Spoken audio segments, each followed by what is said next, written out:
Colossenses, capítulo 1. Paulo, escolhido por Deus para ser apóstolo de Cristo Jesus, e o irmão Timóteo, aos santos e fiéis irmãos em Cristo da cidade de Colossos, que a graça e paz de nosso Pai e do Senhor Jesus Cristo estejam com vocês.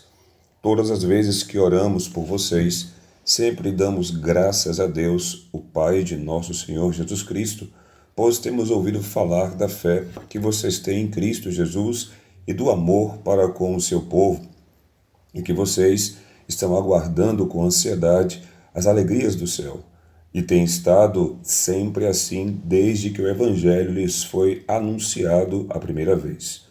O mesmo Evangelho que chegou até vocês está frutificando pelo mundo todo e transformando vidas em toda parte, tal como mudou a vida de vocês desde o dia em que ouviram e compreenderam a graça e conheceram a verdade. Epáfras, nosso muito amado companheiro de trabalho, foi quem lhes levou esse Evangelho. Ele é um servo de Jesus Cristo e está aqui em lugar de vocês para nos ajudar. Foi ele quem nos contou acerca do grande amor que vocês têm no Espírito Santo. Assim, desde que ouvimos falar a respeito de vocês, não deixamos de orar por vocês e pedir a Deus que os ajude a compreender o que Ele deseja que vocês façam e que os torne sábios nas coisas espirituais, a fim de que a maneira de vocês viverem sempre agrade ao Senhor e o glorifique, para que vocês sempre façam pelos outros coisas boas e agradáveis, crescendo no conhecimento de Deus. Estamos orando também para que vocês sejam cheios da sua gloriosa e poderosa força, de tal maneira que possam continuar avançando com perseverança, paciência e com alegria. E sejam sempre agradecidos ao Pai, que nos fez dignos de participar de todas as coisas maravilhosas que pertencem àqueles que vivem no reino da luz. Porque Ele nos resgatou das trevas e nos trouxe para o reino do seu Filho amado, que comprou a nossa liberdade com o seu sangue e perdoou todos os nossos pecados. Ele é a semelhança perfeita do Deus invisível. Ele já existia antes de Deus criar qualquer coisa, pois nele foram criadas todas as coisas no céu e na terra, as coisas que podemos ver e as que não podemos. O mundo espiritual, com seus tronos e reinos, seus governantes e suas autoridades, todas as coisas foram criadas por Ele e para Ele. Ele existia antes que tudo mais começasse e é o seu poder que sustém todas as coisas. Ele é a cabeça do corpo, que é a igreja. Ele é o princípio e o primeiro a levantar dentre os mortos, de modo que ele é primeiro em tudo. Porque Deus queria que a plenitude estivesse em seu Filho. Foi por meio do seu Filho que Deus reconciliou consigo todas as coisas no céu e na terra, pois a morte de Cristo na cruz trouxe para todos a paz com Deus através de seu sangue. Isso inclui vocês, que antes estavam separados de Deus. Vocês eram inimigos dele e o odiavam, e estavam separados dele pelos seus maus pensamentos e ações. Contudo, agora, ele fez vocês voltarem a ser seus amigos por meio do seu próprio corpo, através da morte. E agora, como resultado, Cristo trouxe vocês à presença do próprio Deus, e vocês permanecem firmes diante dele, nada mais havendo contra vocês, isto é, livres de qualquer acusação. A única condição é que vocês creiam inteiramente na verdade, ficando firmes e seguros nela, fortes no Senhor, convictos do Evangelho de que Jesus morreu por vocês e nunca vacilando na confiança nele como Salvador. Esta é a notícia maravilhosa que chegou a cada um de vocês e agora está se espalhando pelo mundo inteiro. E eu, Paulo, me tornei ministro deste Evangelho. Entretanto, parte do meu trabalho é sofrer por vocês. Estou alegre, pois estou ajudando a completar o resto dos sofrimentos de Cristo pelo seu corpo, a igreja. Deus me enviou para ajudar a sua igreja e para revelar o seu plano secreto a vocês, porque através de séculos e gerações passadas, ele guardou esse mistério, porém agora finalmente foi do seu agrado revelá-lo àqueles que o amam e vivem para ele.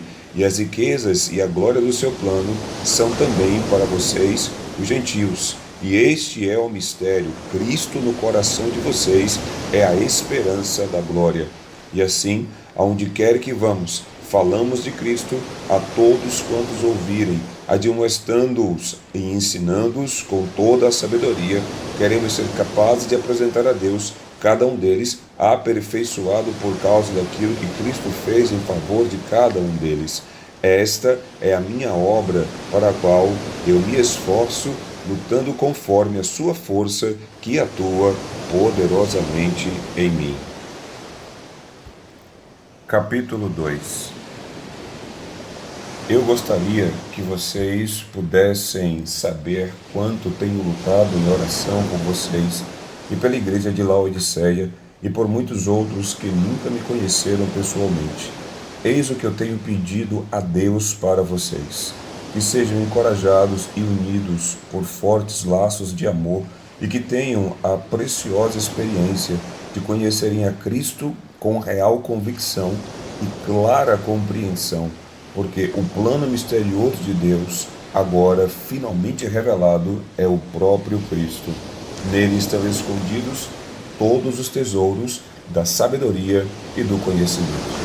Estou dizendo isto porque tenho receio de que alguém possa enganar vocês com palavras persuasivas. Porque, embora eu esteja fisicamente longe, meu coração está com vocês. Feliz porque vocês estão progredindo tão bem e por causa da fé firme que têm em Cristo. E agora, assim como vocês receberam Cristo Jesus, o Senhor, continuem a viver nele. Deixem que as raízes de vocês se aprofundem nele e extraiam dele a nutrição. Continue crescendo no Senhor e tornem-se fortes e vigorosos na fé, como foram ensinados, e que a vida de vocês transborde de alegria e gratidão. Não permitam que outros lhes estraguem a fé e a alegria com suas filosofias erradas e superficiais, baseadas em ideias e tradições humanas nos rudimentos elementares deste mundo, em lugar daquilo que Cristo disse. Porque em Cristo habita corporalmente toda a plenitude da natureza de Deus. Portanto, vocês têm a plenitude de Deus por meio da sua união com Ele. Ele é o cabeça de todo poder e autoridade. Quando vocês foram a Cristo, Ele os libertou dos seus maus desejos, não por meio de uma operação física de circuncisão, mas de uma operação espiritual feita por Cristo, pela qual somos libertados do poder da natureza pecadora. No batismo, a sua velha natureza pecaminosa foi sepultada com Ele, e então vocês ressuscitaram da morte com Ele para uma nova vida, porque confiaram na palavra do poderoso Deus que levantou Cristo dentre os mortos. Vocês estavam mortos em pecados e seus desejos pecaminosos ainda não tinham sido afastados. Então Ele deu-lhes participação na própria vida de Cristo, porque lhes perdoou todos os pecados e apagou as acusações confirmadas que havia contra vocês, a lista dos mandamentos aos quais vocês não tinham obedecido. Tomando essa lista de pecados, Ele a destruiu, pregando-a na cruz de Cristo. Deste modo, Ele venceu os governos e autoridades espirituais do mal e exibiu publicamente ao mundo inteiro o triunfo de Cristo na cruz, onde foram tirados todos os pecados de vocês. Portanto, que ninguém censure vocês por aquilo que comem ou bebem, ou por não comemorarem as festas religiosas, ou as cerimônias de lua nova, ou os sábados. Esses eram preceitos apenas temporários, que terminaram quando Cristo veio, em apenas sombras da realidade do próprio Cristo. Que ninguém afirme que é melhor do que vocês, porque diz ter visões e tem prazer em uma falsa humildade e na adoração de anjos, e dessa forma os impeça de alcançar o prêmio. Esses homens vaidosos têm uma mente muito carnal e orgulhosa, mas eles não estão ligados a Cristo, a cabeça, a qual todos nós somos o seu corpo. Estamos unidos porque somos unidos pelos seus fortes ligamentos e só crescemos à medida que recebemos de Deus a nutrição e a força, já que vocês morreram com Cristo, e isto os libertou de seguirem as ideias do mundo sobre a maneira de ser salvo, fazendo o bem e obedecendo a diversos preceitos, porque de alguma forma continuam seguindo justamente isso, ainda presos a regras tais como não comer, ou não provar, ou nem mesmo tocar determinados alimentos. Tais regras são meros ensinamentos humanos, pois o alimento foi feito para ser comido e consumido. Essas regras têm aparência de sabedoria, pois prescrições deste tipo exigem uma religiosidade fingida, uma falsa humildade e uma disciplina para com o corpo, porém não tem efeito algum quando se trata de subjugar os maus pensamentos e desejos de uma pessoa. Capítulo 3. Já que vocês ressuscitaram quando Cristo se levantou dentre os mortos, ponham agora os seus olhos nos ricos tesouros e alegrias que esperam por vocês no céu, onde Cristo está assentado à direita de Deus.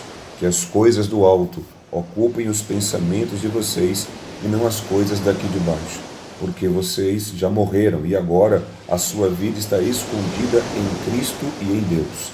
E quando Cristo, que é a nossa vida verdadeira, vier de novo, então vocês brilharão com Ele e participarão de toda a sua glória. Portanto, fora com as coisas pecaminosas e terrenas, a imoralidade sexual, a impureza, a paixão, os desejos vergonhosos e a ganância, pois ela é idolatria. A ira terrível de Deus está sobre aqueles que vivem em desobediência. Vocês costumavam fazê-las quando sua vida ainda era parte deste mundo.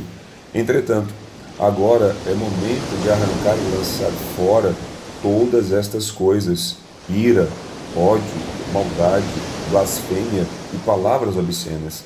Não mintam uns aos outros. A vida velha que vocês levavam com toda a sua perversidade é que fazia essa espécie de coisas. Agora ela está morta e desapareceu.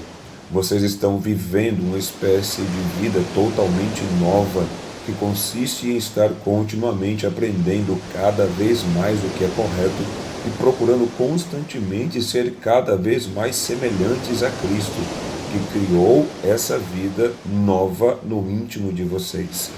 Nessa vida nova já não há diferença entre grego e judeu, circunciso e incircunciso, bárbaro e cita, escravo e livre. O que importa é que a pessoa tenha Cristo e ele é igualmente acessível a todos, visto que vocês foram escolhidos por Deus, que lhes deu um novo tipo de vida e por causa do seu profundo e santo amor, também vocês devem pôr em prática a compaixão, a bondade, a humildade, a mansidão e a paciência. Sejam amáveis uns com os outros e prontos a perdoar. Jamais guardem rancor. Perdoem como o Senhor perdoou vocês. Acima de tudo, deixem que o amor dirija a vida de vocês, porque assim toda a igreja permanecerá unida em perfeita harmonia.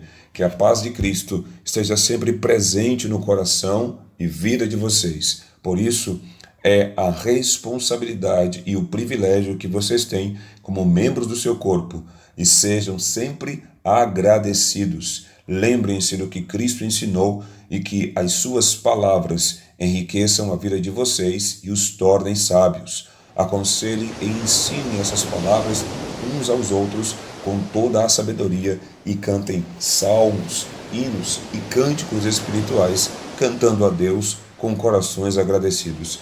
E tudo quanto fizerem ou disserem, seja como se vocês fossem representantes do Senhor Jesus, dando por meio dele graças a Deus o Pai. Vocês, esposas, submetam-se aos seus maridos, porque isso é agradável ao Senhor. Vocês, filhos, devem sempre obedecer a seus pais em tudo, pois isso agrada ao Senhor. Pais, não irritem seus filhos a ponto de eles ficarem desanimados. Vocês, escravos, devem sempre obedecer aos seus senhores, não procurando agradá-los apenas quando eles os estão vigiando, porém, o tempo todo, obedeçam-lhes de bom grado, devido ao amor que vocês têm ao Senhor e porque desejam agradá-lo. Trabalhem arduamente e de bom ânimo em tudo quanto fizerem, como se estivessem trabalhando para o Senhor e não simplesmente para os homens, lembrando-se que o Senhor Jesus é quem vai dar-lhes a recompensa da herança. É para Cristo o Senhor que vocês estão verdadeiramente trabalhando, e quem cometer injustiça receberá de volta a injustiça, pois Deus não tem pessoas favoritas. Capítulo 4. Vocês, senhores de escravos, devem ser justos e amáveis com todos os seus escravos. Tenham sempre na lembrança que vocês também têm um Senhor no céu. Não se cansem de orar, perseverem nisso, estejam vigilantes e lembrem-se de ser gratos. Não se esqueçam de orar por nós também, a fim de que Deus nos dê muitas oportunidades de pregar o Evangelho, a fim de que possamos proclamar o mistério de Cristo, pelo qual eu estou aqui na prisão. Orem para que eu seja bastante corajoso para falar do Evangelho livre e abertamente e explicá-lo como devo naturalmente fazer.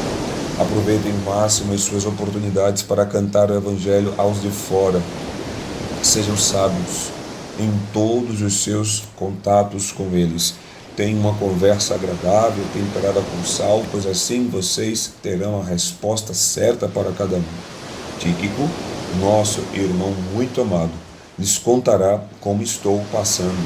Ele é um obreiro incansável e serve ao Senhor juntamente comigo. Eu o envio a vocês nesta viagem especial, apenas para saber como vocês estão, bem como para confortá-los e animá-los. Estou também enviando Onésimo, um irmão fiel e muito amado, conterrâneo de vocês. Eles lhes contarão tudo o que está acontecendo aqui. Aristarco, que está aqui comigo como prisioneiro, envia-lhes saudações, e assim também Marcos, primo de Barnabé. Como já lhes disse, se Marcos passar por aí, deem-lhe uma acolhida cordial. Jesus, chamado Justo, também manda recomendações. São estes os únicos irmãos judeus que são meus cooperadores em favor do reino de Deus e que consolo eles têm sido para mim. Epáfras, daí da cidade de vocês, um servo de Cristo Jesus, envia-lhes saudações.